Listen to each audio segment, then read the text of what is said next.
In this video, we're continuing to talk about the general principles that create speed, and specifically we're talking about timing. Today we're going to talk about breath timing and what can happen when it's not done at the appropriate time, and the general strategies for breathing correctly at the right time.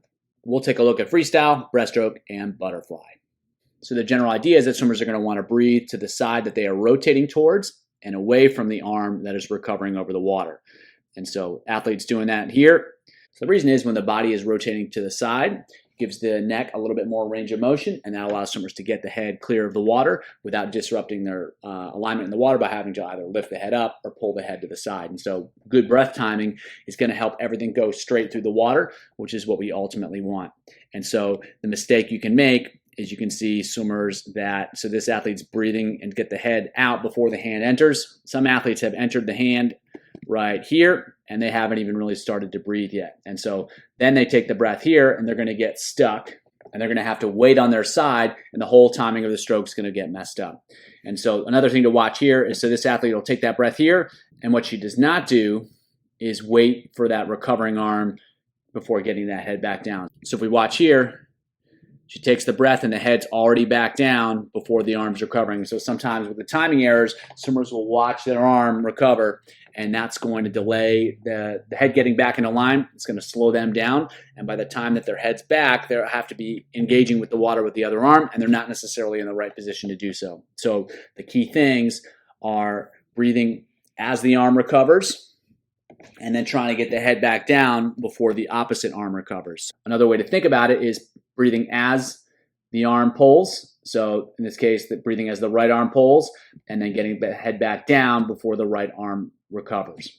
And that's going to help keep everything in line. It's not going to disrupt the rhythm of the stroke. It's not going to disrupt the pull, and it's not going to disrupt the alignment. And so the good breath is about what it doesn't do and the impact it doesn't have, and it should have as little of an impact as possible. Breathing with the pull arm or with the opposite recovery arm, and then getting the head back down before the same side arm recovers. So take a look at it here underwater. You can see breathing as that arm pulls, and then his head is back down before his arm recovers. And so you can see what he does a really good job of is he's staying in line here. He's not lifting the head.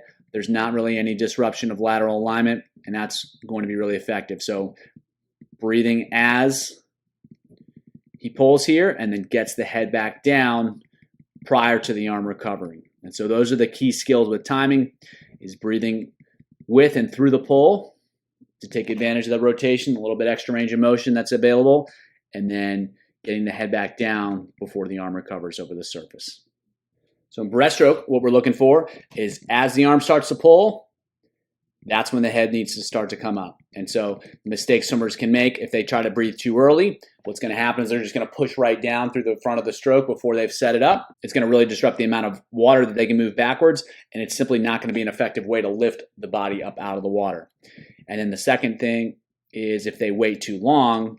So in this athlete, she's already started to come up to breathe. If she keeps the head down too long, it's going to negatively impact the pull. She's not going to get in the right position, and she's also going to be late to get the head back down because she started the breath so late. So getting the breath going right when the pull starts, not so much when the setup, but right here, she's really starting to execute the pull. That's when the breath starts to happen. She comes up as she presses through and down with the pull, and then as soon as she's up and she recovers the arms, then that's when the breath needs to come back. And so you can see here, there's no hesitation moving the hands forward, and that's going to allow her to get out of the breath right away. And so a mistake that some swimmers can make, they get stuck right here at the chest, and they're just kind of hanging out, doing nothing. And that's, if the hands are still here, they're not going to recover the breath. So the hands need to get out of the way so that she or any athlete can get the head back down as quickly as possible. So not particularly complicated, just breathing once the arms get in a position to pull, and then recovering the hands quickly so that the head can get back down quickly and everything can get back in line. Because if she doesn't get back in line very well, the kick's right about to start here. If she's not back in line, she's going to be creating a lot of resistance when she kicks. As she does it here, she's creating a really good body line when she kicks, which is going to allow her to get more speed out of that kick. If she wasn't back in line, she'd be in trouble. So getting the hands out of the way, get back in line fast, and then getting the breath rolling once they get in a position to pull.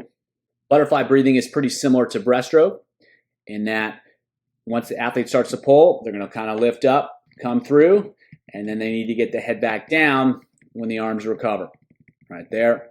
And so the mistakes that swimmers can make is one, is if they try to breathe as soon as the hands go in, that's going to cause a problem because they're not going to be able to set up the stroke effectively, and they're going to shortchange the front of the pull because they're going to just start pushing down before that they get into this strong position here. So one, they're going to have a hard time lifting up to breathe, and two, they're going to compromise their pull. The second issue is if the athletes breathe late, that's also going to compromise their pull because they're not going to be coming up a little bit. It's going to reduce the leverage that they have out of the water.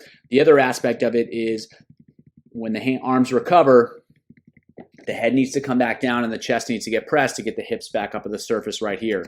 If that breath is delayed, the arms are going to be entering here, the head's still going to be out of the water. It's going to be a lot more difficult to get the hips up. And then that's when you start seeing swimmers start to swim vertical as they go through the water because they're not in a position to get the hips up. So an early breath is going to compromise the front part of the stroke, and it's actually going to make it more difficult to breathe because the swimmers are going to be pressing down too early.